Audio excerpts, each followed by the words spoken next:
Hello everyone. આજે આપણે એક એવો કોન્સેપ્ટ સમજવા જઈ રહ્યા છીએ કે જે મોડર્ન લિટરેચરને સમજવા માટે એક ફાઉન્ડેશન જેવું છે. હવે થોડું ધ્યાનથી વિચારો.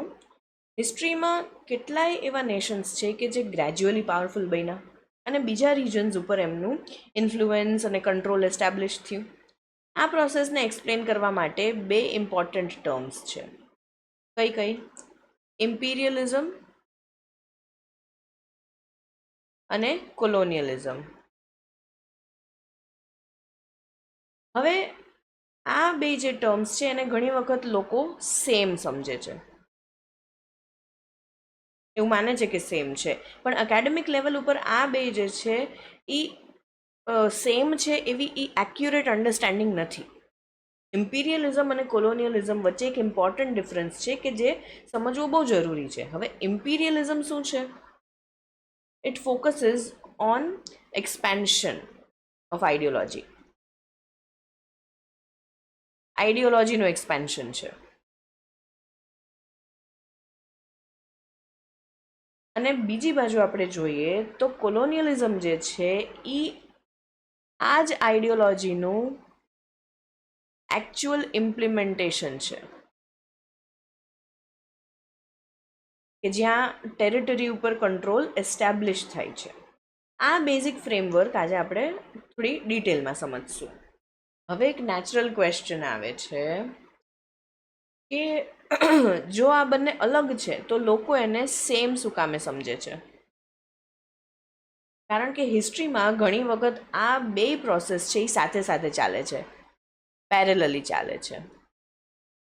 એક પાવરફુલ નેશન એક્સપેન્શનનું પ્લાનિંગ કરે છે અને પછી એને ઇમ્પ્લિમેન્ટ કરવા માટે કોલોનિયલ સ્ટ્રક્ચર છે એ ડેવલપ કરે છે. એટલે હિસ્ટોરિકલી છે એ આ બે કનેક્ટેડ છે, આ બે પ્રોસેસ છે એ કનેક્ટેડ છે. પણ એકેડેમિકલી ડિફરન્સ સમજવો બહુ જરૂરી છે, કેમ કે પાવર જે છે એ હંમેશા સેમ સરખી રીતે ઓપરેટ નથી થતું. ક્યારેક ડોમિનેશન છે એ ડાયરેક્ટ હોય છે તો ક્યારેક ઇનડાયરેક્ટ. એટલે કે ક્યારેક ઇન્ફ્લુઅન્સ જે છે એ સટલ પણ હોઈ શકે. અને આ સટલ ડિફરન્સીસ જે છે એ લિટરેચર અને કલ્ચરને ડીપલી અફેક્ટ કરે છે. હવે થોડું આપણે વર્ડ્સના ઓરિજિનને જોઈએ કે આ પોઈન્ટ જે છે એ એક ક્લેરિટી આપતું પોઈન્ટ છે. ઇમ્પિરિયલિઝમ જે વર્ડ છે એ આવ્યો છે લેટિન વર્ડ ઇમ્પિરિયમથી. હવે ઇમ્પિરિયમનો મતલબ થાય છે authority, command, rule.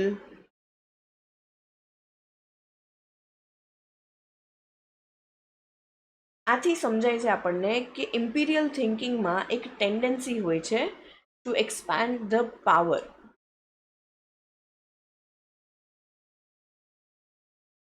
Power expand કરવાની એક ટેન્ડન્સી હોય છે. હવે આપણે કોલોનિયલિઝમ જોઈએ.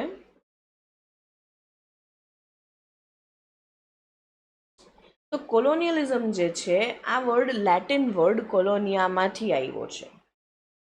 કોલોનિયા સેટલમેન્ટને રિફર કરે છે.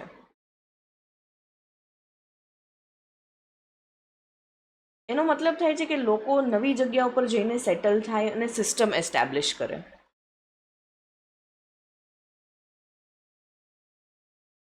તો ગ્રેજ્યુઅલી ડિફરન્સ હવે આપણને ક્લિયર થાય છે કે ઇમ્પિરિયલિઝમ શું છે? એક્સપેન્શનનું થિંકિંગ, એનો વિચાર.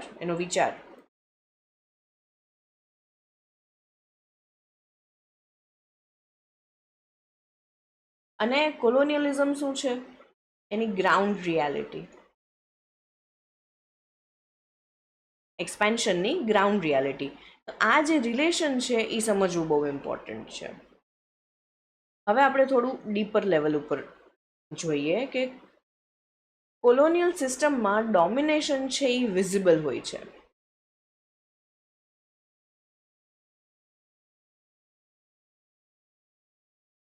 લેન્ડ ઓક્યુપાય થાય છે, એડમિનિસ્ટ્રેશન એસ્ટાબ્લિશ થાય છે, રિસોર્સિસ એક્સટ્રેક્ટ થાય છે, લોકલ સોસાયટીઝમાં ટ્રાન્સફોર્મેશન આવે છે, ઇકોનોમી ચેન્જ થાય છે, સોશિયલ સ્ટ્રક્ચર પણ ચેન્જ થાય છે. પણ ઇમ્પિરિયલ સિસ્ટમમાં એક લાર્જર ફ્રેમવર્ક ક્રિએટ થાય છે,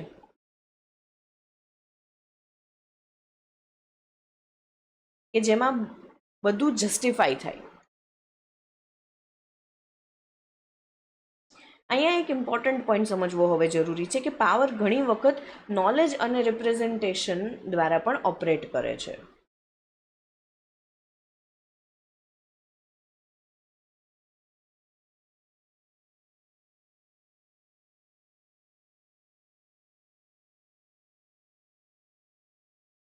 આ પોઈન્ટથી આપણે એક એક્સ્ટ્રીમલી ઇમ્પોર્ટન્ટ સ્કોલર તરફ હવે આવીએ કે પોસ્ટ કોલોનિયલ સ્ટડીઝમાં એક મેજર થિંકર છે એડવર્ડ સેડ, અને એમનું મોસ્ટ ઇન્ફ્લુએન્શિયલ કોન્સેપ્ટ છે ઓરિએન્ટલિઝમ. હવે ઓરિએન્ટલિઝમ શું છે? તો કે એક ઇન્ટેલેક્ચુઅલ ફ્રેમવર્ક છે કે જેમાં વેસ્ટર્ન સોસાયટીઝ ઈસ્ટને રિપ્રેઝેન્ટ કરે છે એક પર્ટિક્યુલર વેમાં. ઓફન ઈસ્ટને પોર્ટ્રે કરવામાં આવે છે as exotic, backward, irrational, mysterious, પણ આ બધા રિપ્રેઝન્ટેશન રિયાલિટી કરતાં વધારે ઇમેજિનેશન ઉપર બેઝડ હોય છે. એડવર્ડ સેડે આપણને એવું બતાવ્યું કે નોલેજ છે એ ન્યુટ્રલ નથી. એ ન્યુટ્રલ નથી હોતું. નોલેજ પણ પાવર રિલેશન્સની સાથે લિંક્ડ હોઈ શકે છે. એટલે લિટરેચર, ટ્રાવેલ રાઇટિંગ અને એકેડેમિક ટેક્સ્ટ છે એમાં પણ આ પેટર્ન આપણે જોઈ શકીએ છીએ. આ કોન્સેપ્ટ જે છે એ આપણને હેલ્પ કરે છે ટેક્સ્ટને ક્રિટિકલ લેન્સથી જોવા માટે, રીડ કરવા માટે. હવે એક હિસ્ટોરિકલ ડિસ્કશન જોઈએ આપણે કે વર્લ્ડ વોર પછી સ્કોલર્સ જે છે એમને એક પ્રોબ્લેમ ફેસ થાય છે. કયો પ્રોબ્લેમ? તો કે કોલોનીને ડિફાઇન કેમ કરવી, હાઉ ટુ ડિફાઇન કોલોની, કઈ રીતે કરી શકીએ? તો કે એક આઈડિયા પ્રપોઝ થાય છે અહીંયા, સોલ્ટ વોટર થીસિસ. આ થિયરી એવું કહે છે કે કોલોની એવી ટેરિટરી હોય કે જે રૂલિંગ કન્ટ્રીથી ઓશન દ્વારા સેપરેટ થતી હોય.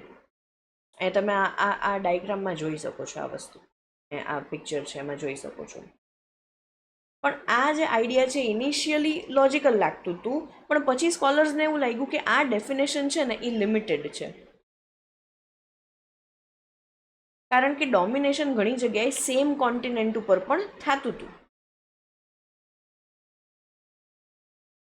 એટલે આ ડિસ્કશન જે છે એનાથી એક આપણને ઇન્સાઇટ મળે છે કે પાવર રિલેશન્સ જોગ્રાફિકલ બાઉન્ડ્રીઝ કરતાં વધારે કોમ્પ્લેક્સ હોય છે. હવે કોલોનિયલ સિસ્ટમ્સની અંદર પણ ડિફરન્સ છે એ આપણે જોઈએ.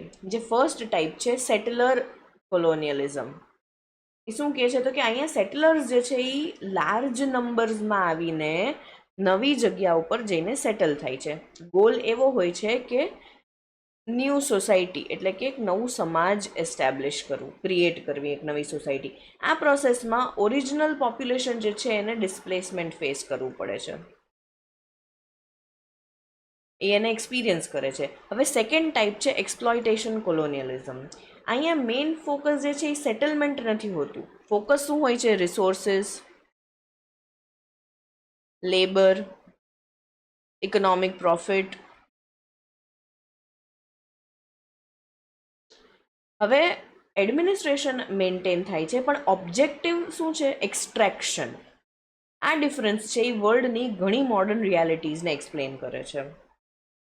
ટાઈમ સાથે ડાયરેક્ટ કોલોનિયલ રૂલ જે છે એ ખતમ થતું ગયું, પણ સ્કોલર્સ એવું ઓબ્ઝર્વ કરે છે કે ઇન્ફ્લુઅન્સ કમ્પ્લીટલી ડિસઅપિયર નથી થયું, રૂલ ભલે ધીમે ધીમે ખતમ થયો.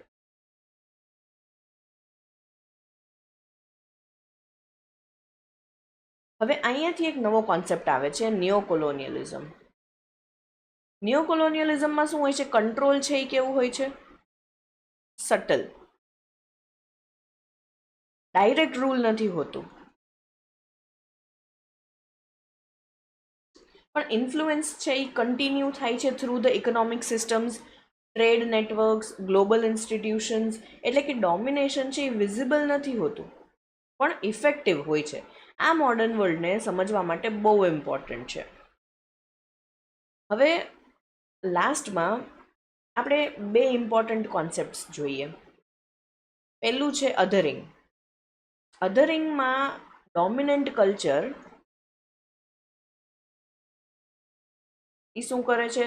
તો કે બીજાને પોર્ટ્રે કરે છે એઝ ડિફરન્ટ ઓર ઇન્ફિરિયર.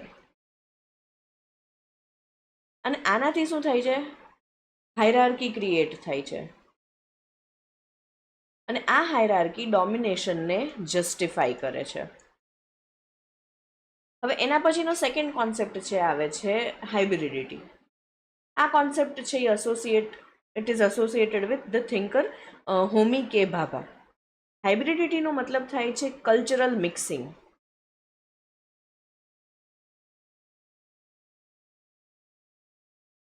જ્યારે કલ્ચર્સ છે એ ઇન્ટરેક્ટ કરે છે ત્યારે એક ન્યૂ આઈડેન્ટિટી ડેવલપ થાય છે.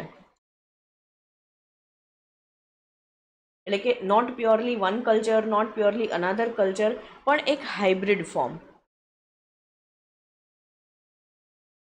જે લેંગ્વેજ, આઈડેન્ટિટી અને એક્સપ્રેશન એમાં ટ્રાન્સફોર્મ થાય છે. અને લિટરેચર એક્ઝેક્ટલી આ કોમ્પ્લેક્સ એક્સપિરિયન્સીસને રિફ્લેક્ટ કરે છે. તો આજે આપણે એક ઇમ્પોર્ટન્ટ વસ્તુ સમજી કે પાવર જે છે એ ખાલી પોલિટિકલ પ્રોસેસ નથી.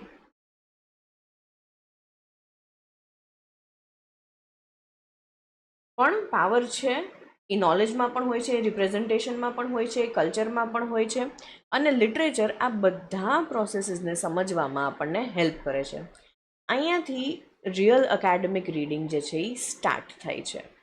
Thank you so much for watching.